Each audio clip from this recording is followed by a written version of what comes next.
the Gatha Vahista Istis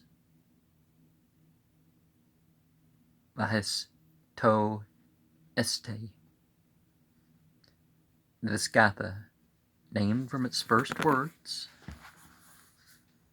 consists of chapter 53 of the Yasna, while its matter is homogeneous with that of the other Gathas. It bears some evidence of having been composed in the latter portion of Zarathustra's life. It is, as usual, separated from the other Gathas by its meter, which shows 4 lines with 2 half lines. The first 2 have 11 or 12 syllables. The third seems to have a 14 plus a half line with 5, so also the last. Irregularities seem frequent. The composition has for its substance a marriage song, but one of a politically religious character. The piece Ir Yama Isho Yasna 54:1 has been considered by some is susceptible of a similar metrical arrangement, and certainly looks as if it originally belonged to Yasna 53.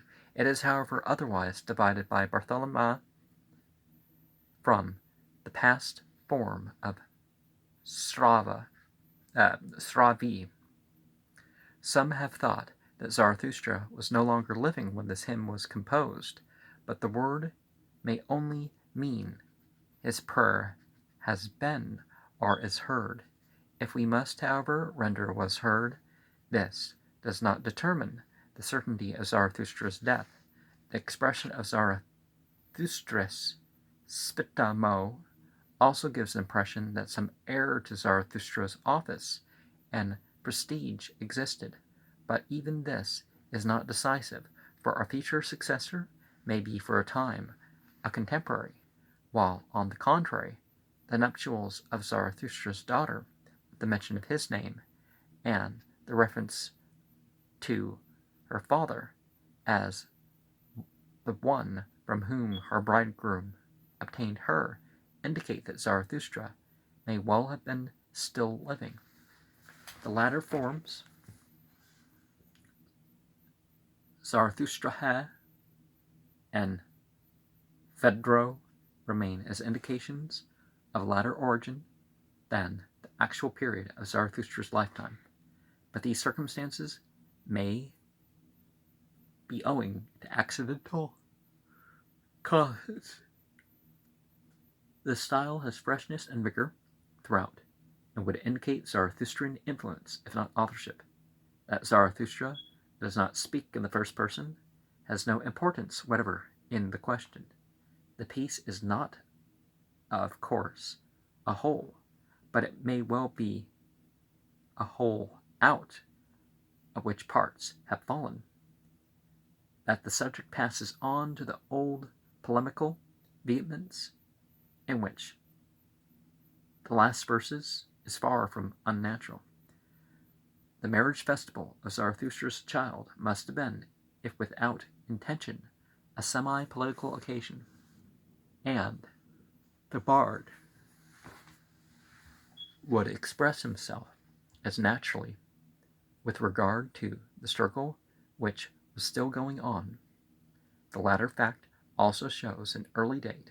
The passages referring to the struggle are strongly kindred with some in Yasna 46 and elsewhere. Verses 1 and 2 form an admirable introduction. The transition to the marriage occasion was, however, contained in lost verses. Verses 3 and 4 and 5 hang well together, and 6 and 7 are not at all remote from them. The warlike close, although far from surprising us, must have been introduced by one or more now missing stanzas. 1. The object of the great cause. Next, 2. The preservation of its adherents was the extension of its influence. First, over hesitating parties, CS 44, verse 12, and then over the living. See Yasna 31:3. It is not surprising that the central prayer of Zarathustra should have culminated in a desire for the conversion of opponents. Even Turanians had been known to come over the Holy Creed and help prosper the settlements which their Keith had so often plundered. See Yasna 46, verse 12. He had therefore prayed that those who had heretofore injured the Holy Dhyana might become its disciples by a genuine conversion. 2. Having observed the fidelity of converts and original disciples, the king and his chief nobles would celebrate their devotion by hymns, ceremonies, and sacrifices as the symbols of every moral virtue, laying down for the people the moral law of the Savior. Now, not Savior in the Christian sense, and not in the sense of how some of the prophets spoke of there's no Lord, no Savior besides. It's, a different usage of, a different sort of word, basically. 3. As it would be pushing rather far to suppose that the Sa'ashant to be referred to in Temka and as, moreover, according to Geldner's admirable suggestion, that title may here well refer to Zarathustra. It is better to accept a loss of verses and to suppose a person alluded to as the bridegroom who, if not one so eminent as to merit the imposing name of Sa'ashant, was still at least one of his more prominent satellites. For the ancient poet goes on to address a daughter of Zarathustra as a bride. She is the youngest, and her name is as pious as that of a maid of ancient Israel, for she is called full of the religious knowledge. Her husband is to be a support in holiness, and she is to take counsel with piety. 4. Her response is appropriate. She will vie with her husband in every sacred affection, as well as in every domestic virtue. 5. The priestly Thaliarch then addresses the bridegrooms and the pair with suitable admonitions.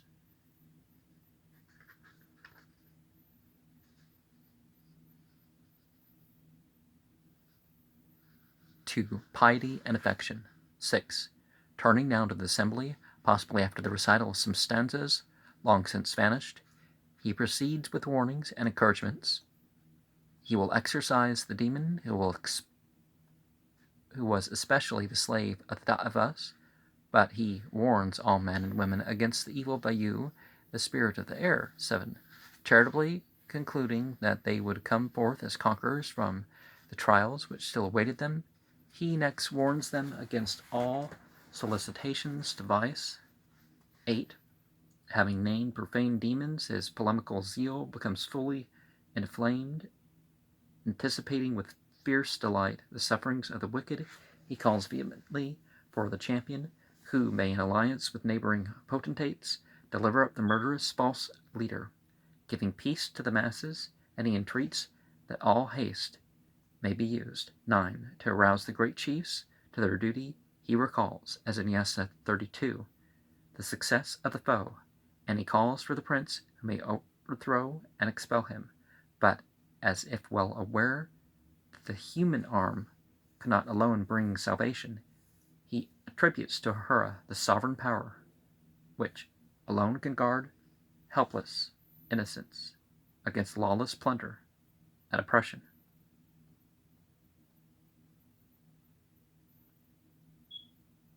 And let us remember, in the wedding is the first time they touch hands. So that occurs again and again and again. It's not that they're all repressed or whatever people are going to say. It's that they're aware before becoming experientially aware of, certain stages of things. Translation. 1. The best prayer has been answered. The prayer of Zarathustra Spitama, that Ahura Mazda might grant him those boons the most wished for which flow from the good order, even a life that has prospered for eternal duration, and also those who deceived him, may he likewise thus grant him, as the good faith's disciples, in word and in deed, too. And may Gatha Vahista and the Zarathustrian Spitama and Vahistoisti too with them offer propitiation to Mazda in thought, word, and deed, and yasna confessions as they render him praise, making straight paths for our going, even that faith of the Sa'ashant, which Ahura will found, the master of the feast. 3. And him will they give thee, O Urukista, Ha'ekat Aspid, and Spitame, young as thou art, of the daughters of Zarathustra. Him will they give thee as a help in the good mind's true service, of Ashas and Mazdas, as a chief and a guardian. Counsel well then, together with the mind of Arama'ete, most bounteous and pious, and act with just action. She answers. 4. I will love and vie with him, since from my father he gained me, for the master and toilers, and for the Lord kinsman be the good mind's bright blessing, the pure for the pure ones, and to me be the insight which I gain from his counsel. Mazda granted, Ahura for good conscience forever, the priestly master of the feast. 5. Monitions for the marrying speak to you, maidens, to you, I, who know them, and heed ye my sayings. By these laws of the faith which I utter, obtain ye the life of the good mind, on earth and in heaven, and to you, bride and bridegroom, let each the one another in righteousness cherish. Thus alone unto each shall the home life be happy. 6. Thus real are these things, ye men and ye women. From the lying demon protecting our guard o'er my faithful, and so I grant progress in weal and goodness, and the hate of the lie with the hate of her bondsman. I pray from the body, and so would I expel it. For to those who bear for you and bring him to power, his shame mars the glory. To these evil truth harmers. By these means he reaches. Ye thus slay the life mental, if ye follow his courses. 7. But yours be the recompense, O ye righteous women, of this great cause.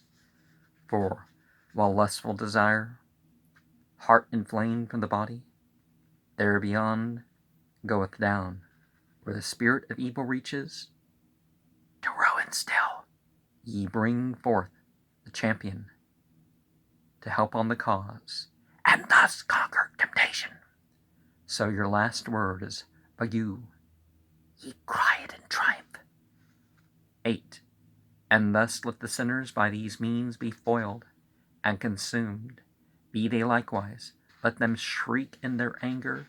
With good kings let our champion deliver the smiter as a captive in battle, giving peace to our dwellings and peace to our hamlets. Let him charge those deceivers, chaining death as the strongest, and swift be the issue. 9. Through false believers, the tormentor makes thy helpers. Refusers, those who once helped our heroes, shall no longer give succor. The estranged thus desires, and the reprobate wills it with the will that he harbors to conquer our honor. Where is, then, the Lord righteous, who will smite them from life and beguile them of license? O Mazda, thine is that power which will banish and conquer, and thine is the kingdom, and by it thou bestowest the highest of blessings on to the right living poor. And the rest of the yasna commences. But we go back into the comment, and the comment of the salvation is announced as universal.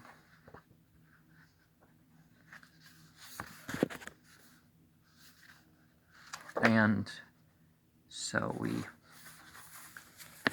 the end, among thy people will I plan.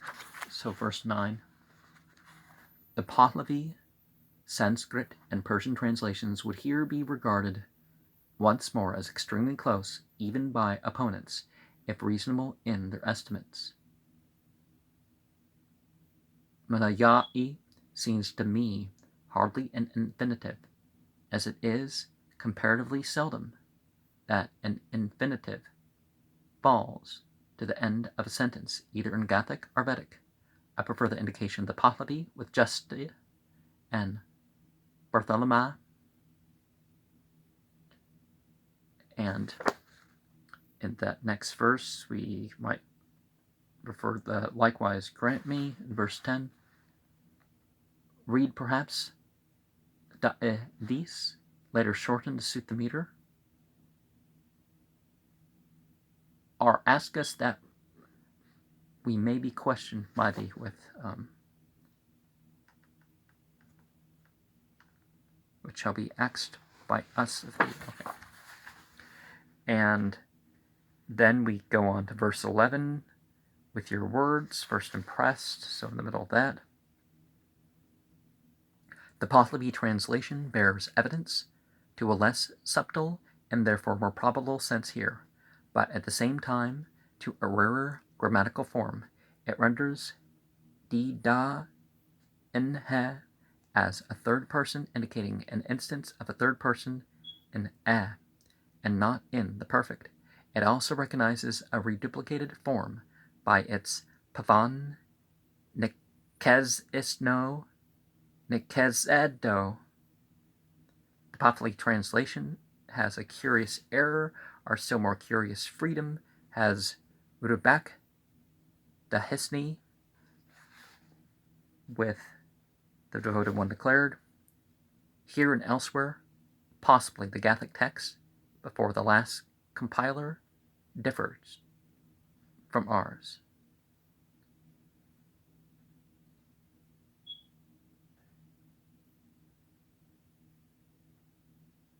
And he still prefers Bartholomew's earlier rendering after the Pahlavi as more in harmony with Brata and Braas. Professor Jolly has the important rendering Das will ik doen, the affirmative in the future, are in an imperative sense, with but that I will do in verse 11. And thou didst say was best towards the end. Ye said. It says thou didst. Okay.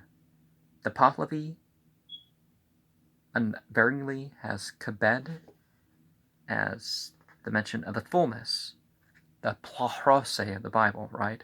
And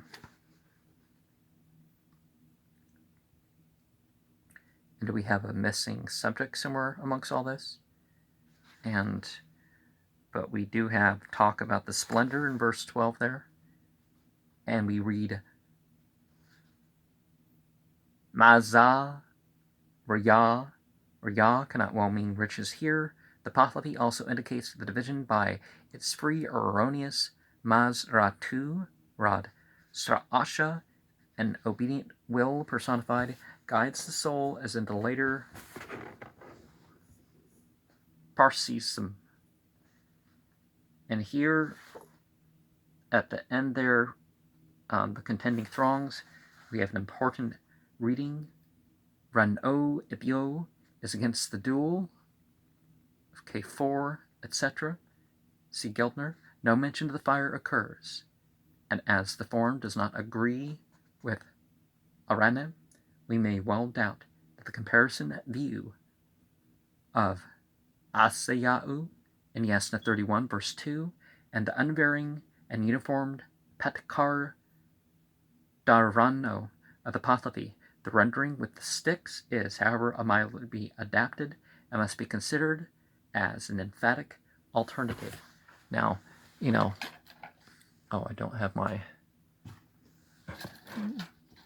I thought I had my little metal little wire, thicker wires things, but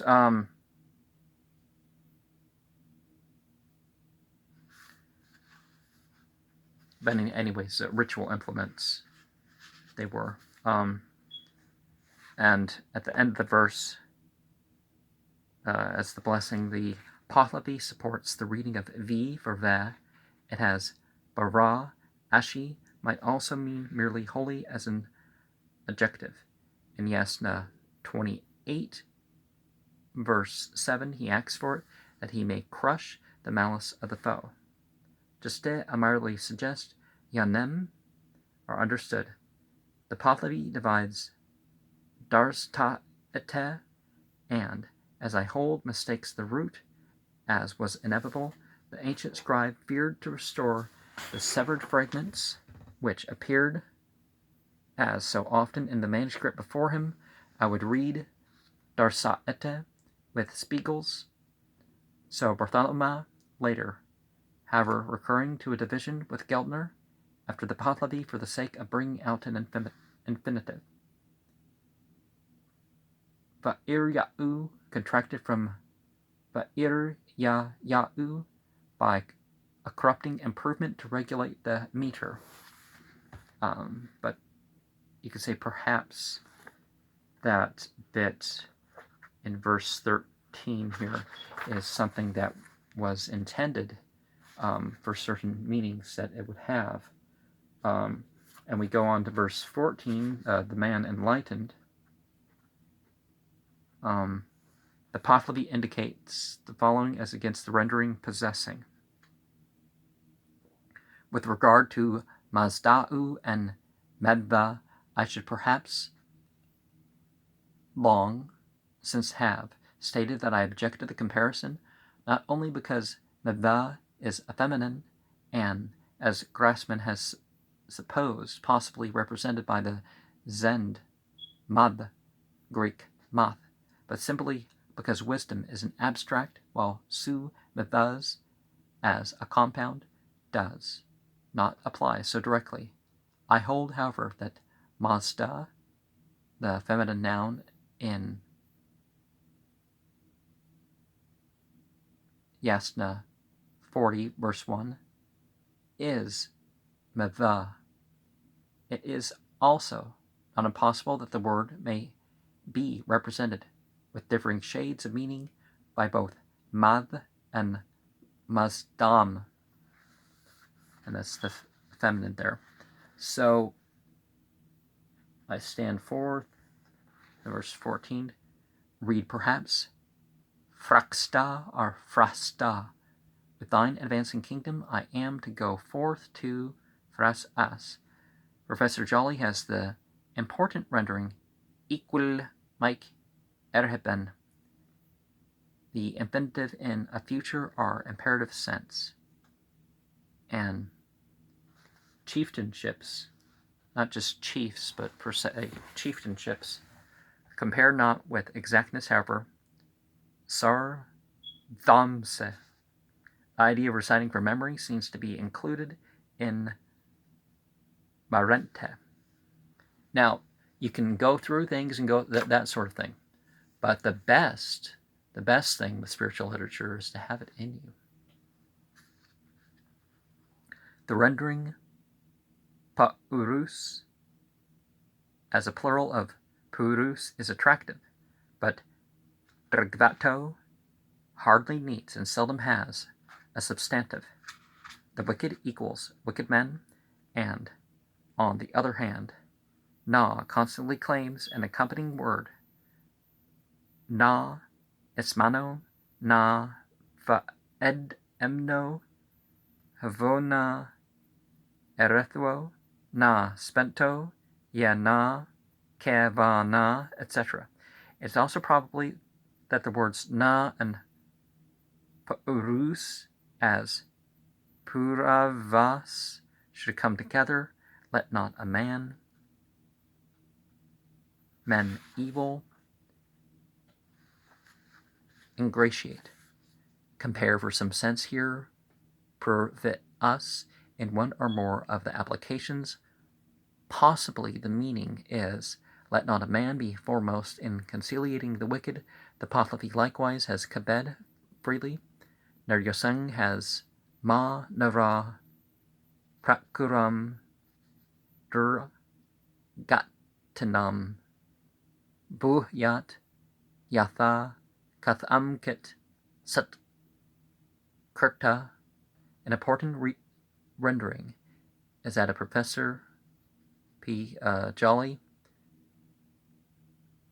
Mokte es wanig verehrer des Lugners Geben, where the composer speaks of the chiefs as on their side, not contenting them.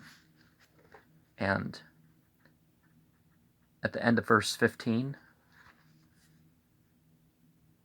are with the Pahlavi moon aetuno lak harvisp guno aharu bano pavan anag yak senun, where they consider all thy saints as wicked. The rendering above is less natural as conveying the idea of a conversion, composed, however, ya givanto vispeng vaura ya, but it renders the grammatical forms more simply. It is bad policy to force a text to express what we happen to believe to be more natural of an idea. Using the hint of the Pahlavi here in an understanding manner, we might then render, for they hold all sinners as holy. And Zarathustra loves, verse 16, I had long since compared Verente with Vrenite as Deva Nam Avas, and am now sustained by Bartholomew's view. And the Spenista Ma'inu of Ahura is likely the spirit we're seeing mentioned in verse 16. The Pahlavi, on the contrary, bears evidence to the meaning comes, which I cannot possibly accept as tradition in view of the following precatives. Bounteous praise beside him. Well, in the Quran, there's this phrase that people don't quite get, but it's like making contact. So you make contact with God, and God makes,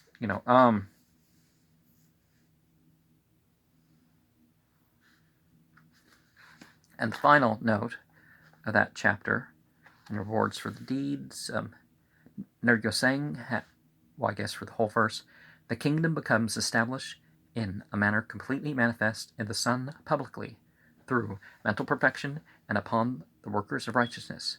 The good mind bestows it. And so, the questions, acts of Ahura with thankfulness and devotion would be where we start here, and one like you, and the translation.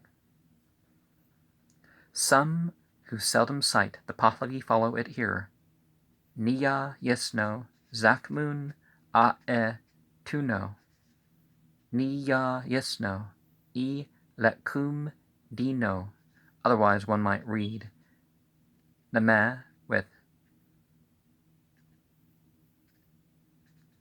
variation in Yasna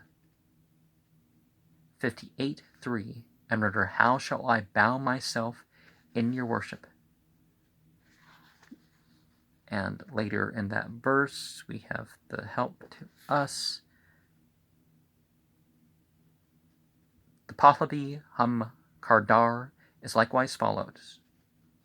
The alternation to Hako Ren A is very interesting, but I think hardly necessary. And further on in the verse, one like thee may draw near.